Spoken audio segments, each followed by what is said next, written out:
Hello friends, good evening. कैसे हो आप? तो आज की वीडियो स्टार्ट करेंगे हम बहुत ही अच्छे और खतरनाक कॉन्सेप्ट के साथ। तो वीडियो का क्वेश्चन नंबर है 52। तो आइए 52 नंबर देखते हैं। यदि दो व्यक्तियों की आय 5 और 3 के अनुपात में है। देखो, दो व्यक्तियों की आय 5 और 3 के अनुपात में है, तो हम यहां पर इनकी आय लिखेंगे 5 और अनुपात का मतलब होता है बटे 3। 5 और 3 के अनुपात में है और उनके खर्च का अनुपात 9:5 के अनुपात में है। तो हम यहां पर खर्च का अनुपात लिखेंगे 9 अनुपात 5 को लिखेंगे 9/5।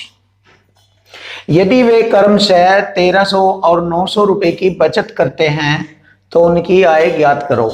अब देखो, यदि मैं आय में से बचत घटाऊंगा तो उनके खर्च का अनुपात हमें प्राप्त हो जाएगा। तो मैं घटाता हूं। देखो, एक ही आय में से यानी कि पहले व्यक्ति की आय में से मैं ये बचत घटाता हूं 1300 रुपए की। तो जैसे ही आय में से बचत घटाएंगे खर्च का रेशो प्राप्त होता है। और दूसरे व्यक्ति की आय में से 900 रुपये बचत के घटाया जाएगा तो खर्च का अनुपात हमें प्राप्त होता है। तो अब इसको हम आसानी से कर लेंगे। क्रॉस मल्टी के अंतर से करेंगे हम ऐसे। देखो, इन दोनों का गुणनफल इधर लिखेंगे और इन दोनों का गुणनफल लिखेंगे और आपस में दोनों का डिफरेंस कर लेंगे। क्रॉस मल्टी का अंतर होता है बरज गुणा करने के बाद दोनों का अंतर करेंगे। अंतर में जो संख्या बड़ी होगी उसमें से छोटी संख्याओं को घटाते हैं। तो 5 पंजे 25 और 9 तिये 27। 27 में से 25 घटाएंगे 2, ये प्राप्त हो गया 2। अब इसी प्रकार से हम इधर इसमें मल्टी करेंगे।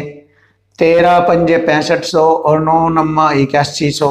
तो 8100 और 6500 इनका डिफरेंस कितना हो जाएगा? 8100 और 6500 दोनों का डिफरेंस हो जाता है 1600। देखिए, दोनों का डिफरेंस 11 में से 5 घटाए 6, 7 में से 6 गया 1। अब 2 से इसको हम डिवाइड कर देंगे। 1 का मान आ जाएगा 2 8 16 800 रुपये। जैसे कि क्वेश्चन में पूछा है उनकी आय का मान ज्ञात करो।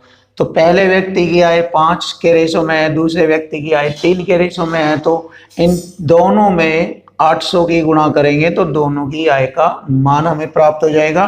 देखो, 8 पंजे 40, 4000 रुपये हो गई पहले व्यक्ति की आय और 8 तिये 24। देख सकते हो आप, ये 8 पंजे 40, 4000, 8 तिये 24, 2400 रुपये। तो यही दोनों व्यक्तियों की आय है और यही हमारे क्वेश्चन का आंसर होगा। तो बहुत अच्छी तरीके से आप इसको कर सकते हैं और ये क्वेश्चन भी आपका सेम इसी तरीके से होगा। तो आइए देखते हैं। दो व्यक्तियों की मासिक आय 2:3 के अनुपात में है। 2:3 के अनुपात में है। यदि उनके खर्च का रेशो 5:9 दिया है और प्रत्येक ने 600 रुपये की बचत की है। तो पहले व्यक्ति ने भी 600 रुपये की बचत की है, 600 रुपये घटाएंगे आय में से। दूसरे व्यक्ति ने भी 600 रुपये की बचत की है तो इसकी आय में से 600 रुपये घटाएंगे तो खर्च का रेशो हमें ज्ञात हो जाता है। अब इस क्वेश्चन को भी सेम इसी प्रकार हम कर सकते हैं। देखिए, क्रॉस मल्टी के अंतर कर लेंगे। यहाँ पर क्रॉस मल्टी का अंतर करेंगे। 9 दूनी 18, 5 तिये 15, 18 में से 15 घटाएंगे 3, तो 3 हमें प्राप्त हो रहा है। इनका क्रॉस मल्टी का अंतर हमें 3 प्राप्त हो गया। अब देखिए, 9 6 54 और 5 छंग 30। तो देखिए, 9 6 54, 54 में से 30 घटाएंगे तो हमारा 2400 रह जाएगा। 9 6 54, 5 छंग 30। देखो, 54 में से 30 घटाएंगे यानी 5400 में से 3000 घटाएंगे 2 0 4, 5 में से 3 घटाया 2, 2400 शेष बच गया। 3 8 24, 800 रुपये। अब जैसे कि पूछा है कि दोनों की आय ज्ञात करो, तो दोनों की आय के अनुपात में गुणा करेंगे। 8 दूनी 1600 रुपये पहले व्यक्ति की, 8 तिये 2400 रुपये दूसरे व्यक्ति की। तो यही हमारे क्वेश्चन का आंसर है, 1600 रुपये और 2400 रुपये। ऑप्शन बी सी हमारे क्वेश्चन का आंसर है। ऑप्शन सी 1600 रुपये और 2400 रुपये। तो देखो, बहुत ईजी तरीके से क्वेश्चन को हल किया जा सकता है। क्वेश्चन नंबर 54, पहली श्रेणी और दूसरी श्रेणी के किरायों का अनुपात 3:1 है। देखो फर्स्ट श्रेणी और सेकंड श्रेणी के किरायों का अनुपात 3:1 है। ये हमारे किराया का अनुपात हो गया। देखो किरायों का अनुपात, पहली श्रेणी व दूसरी श्रेणी में सफर कर रहे यात्रियों का अनुपात 1:50 है। ये यात्रियों का अनुपात हो गया। यदि एक विशेष दिन 1325 रुपए का कुल किराया वसूला गया, देखो 1325 रुपये, सॉरी 1325 रुपये, 1325 रुपए का कुल किराया वसूल किया गया। कुल किराया, तो यहां से हम कुल किराया देख लेंगे, सभी का कुल किराया। देखो किराया और यात्रियों के संख्या में आपस में गुणा करेंगे तो टोटल किराया हो जाएगा। देखो 50 एकम 50 और 1 तिया 3, तो हमारा कुल किराया हो गया, किराया हो गया 50 और 3 53। अब हमारा यहाँ पर डिजिट में दिया है, रुपयों में दिया गया है कुल किराया 1325 और यहाँ रेशो में आ गया कुल किराया 53। तो इक्वल टू इक्वल हो गया। देखिए 53 से मैं इसको डिवाइड करूंगा तो ये हो जाएगा हमारा 25 बार कटेगा। ये 25 के 75 7 25 पंजे 125 7 132।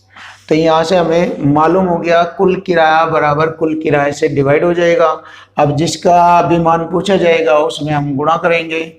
तो इसमें पूछा है दूसरी श्रेणी से वसूल किया गया किराया।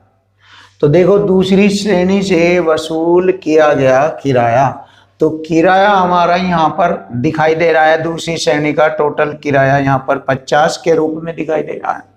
तो यहाँ पर हम इसकी गुणा करेंगे, कुल किराया आ जाएगा दूसरी श्रेणी से।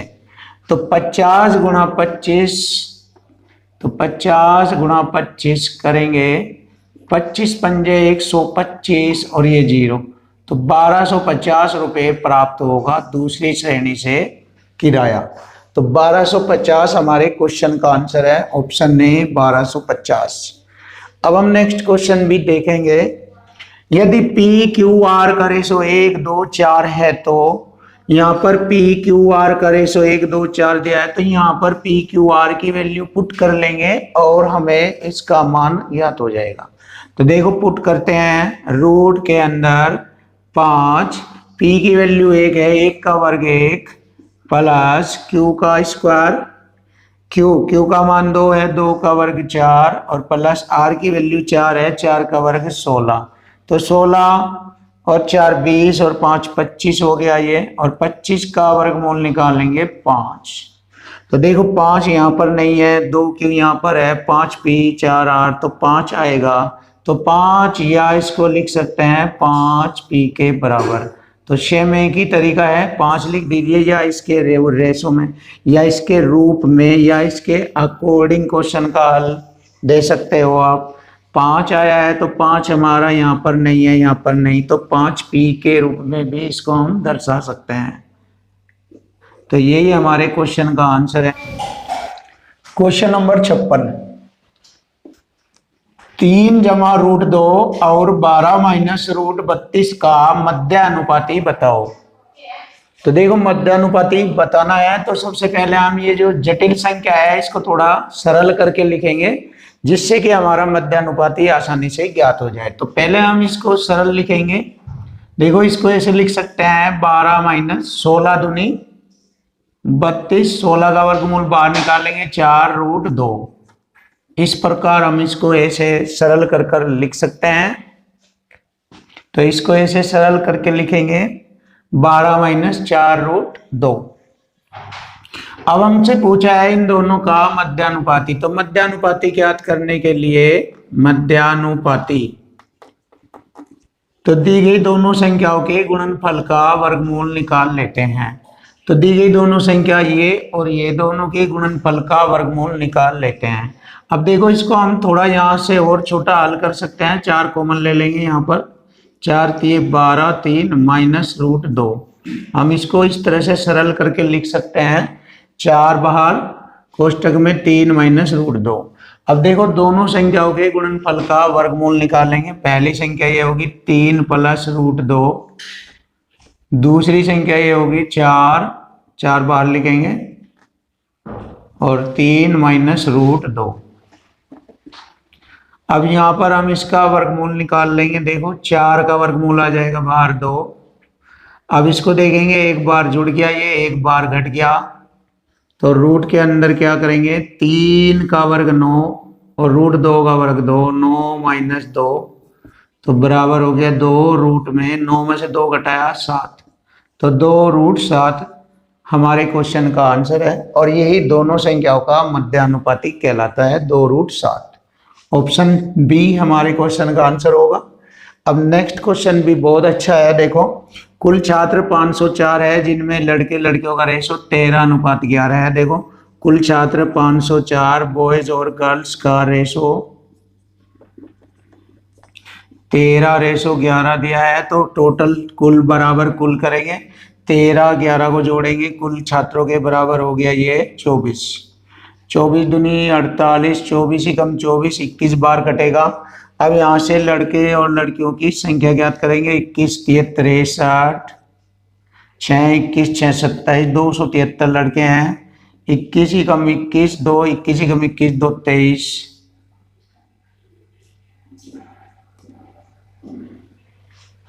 देखो एक बार फिर गुणा करेंगे, 21 ही कम 21 2, 21 ही कम 21 और 2 23।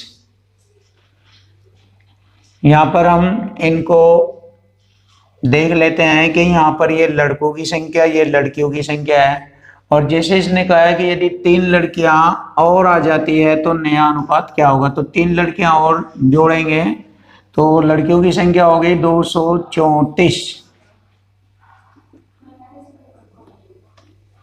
234 और लड़कों की संख्या वही है 273। अब यहाँ पर इनकी संख्या होगा, रेशो हम ज्ञात करेंगे यहाँ से। तो देखो इसको छोटा करेंगे, 3 से काटेंगे, 3 नम 27, 3 एकम 3, 3 सते 21 2, 3 अट्ठे 24। अब और काट लेंगे जिससे कि हमारा रेशो आसानी से हमें ज्ञात हो जाए। तो 13 सत्ते 91, 13 6 78, 13 से कट गया 7:6। तो हमारे क्वेश्चन का आंसर होता है ऑप्शन ए 7:6। Question number 58। एक पार्टी में महिला और पुरुषों का अनुपात 3:2 है। देखिए महिला और पुरुष का अनुपात 3:2 है। यदि 20 पुरुष और आ जाए तो अनुपात 2 व 3 हो जाता है। देखो यदि 20 पुरुष और आ जाते हैं तो अनुपात 2 और 3 हो जाता है। तो महिलाओं की संख्या ज्ञात करो। अब देखो पुरुष के आने से ही उनके अनुपात में परिवर्तन होता है। तो देखो महिला पहले भी उतनी थी और अब भी उतनी ही है। तो महिलाओं की संख्या दोनों कंडीशन में समान है क्योंकि केवल पुरुष ही आए हैं। तो यहाँ पर हम महिलाओं के रेशो को इक्वल कर लेंगे। देखो 2 का मल्टी इधर करेंगे और 3 का मल्टीपल इधर करेंगे। तो महिलाओं का रेशो 2 3 6, 3 दूनी 6 समान हो जाएगा। अब जैसे ही पुरुषों की संख्या 20 बड़ी है तो यहाँ पर पुरुष का रेशो भी हमें पता लग जाएगा। 2 का गुणा इधर भी करेंगे, 2 दूनी 4, अब नया रेशो हो गया 4, और 3 का गुणा करेंगे 3 3 9, नया रेशो हो गया 9। तो जैसे ही 20 विद्यार्थी वहां पर यानी कि 20 पुरुष वहां पर आए तो अब रेशो 20 के आ जाने से 5 बढ़ गया। तो देखो इक्वल टू इक्वल 20 आ गए तो यहाँ 5 रेशो बढ़ गया, यानी कि 20 पुरुष अधिक हो गए तो 5 रेशो अधिक हो गया। इक्वल टू इक्वल 5 चौक 20। अब हमें मालूम है कि महिलाओं की जो अनुपातिक मान है वो 2 3 6 या 3 दूनी 6 एक ही रूप है। तो यहाँ इस 6 में इस 4 की गुणा कर लेंगे, महिलाओं की संख्या आ जाएगी 4 6 24। तो महिलाओं की संख्या थी 24, या यहाँ गुणा कर लीजिए, 3 दूनी 6 ही होता है, 4 6 24। महिलाओं की संख्या 24। ऑप्शन सी हमारे क्वेश्चन का आंसर है। अब नेक्स्ट क्वेश्चन देखो, एक व्यक्ति के पास 640 रुपये, 5 रुपये, 10 रुपये और 1 रुपये के नोटों के रूप में है। इक्वल टू इक्वल करेंगे। 640 रुपये, 5 रुपये, 10 रुपये और 1 रुपये के नोटों में है और सभी प्रकार के नोटों की संख्या समान है। देखो समान बना ली हमने, तो कुल नोटों की संख्या बताए तो कुल नोट हो जाएंगे हमारे 1, 2, 3 अनुपातिक रूप में 3 नोट हो जाएंगे। हमसे नोटों की टोटल संख्या पूछी है तो वही इक्वल टू इक्वल कॉन्सेप्ट करेंगे। ये कुल धन है 640, तो हम अपना धन बनाएंगे। एक नोट का जो मान है वो 1 रुपया दर्शा रहा है, तो 1 एकम 1 रुपया और 1 दाम 10 रुपये और 1 पंजा 5 रुपये। धन बराबर धन से हम क्वेश्चन हल करेंगे। इधर है 640 रुपये का धन जो इस रूपों में बटा हुआ है और हमारा धन है इधर 10, 5, 15 और 1, 16। इक्वल टू इक्वल हो गया। 16 चौका 64, 40 बार। अब कुल नोटों की संख्या पूछी है। कुल नोटों का रेशो का मान हम जोड़ेंगे, 1, 1, 1, तीनों को जोड़ेंगे, 3 हो गया। अब इस 3 में गुणा करेंगे 40 की, तो कुल नोटों की संख्या हो गई 120 और ये हमारे क्वेश्चन का आंसर है। तो कुल नोटों की संख्या हो गई 120। ऑप्शन बी हमारे क्वेश्चन का आंसर है। तो फ्रेंड्स, यदि हमारी वीडियो आपको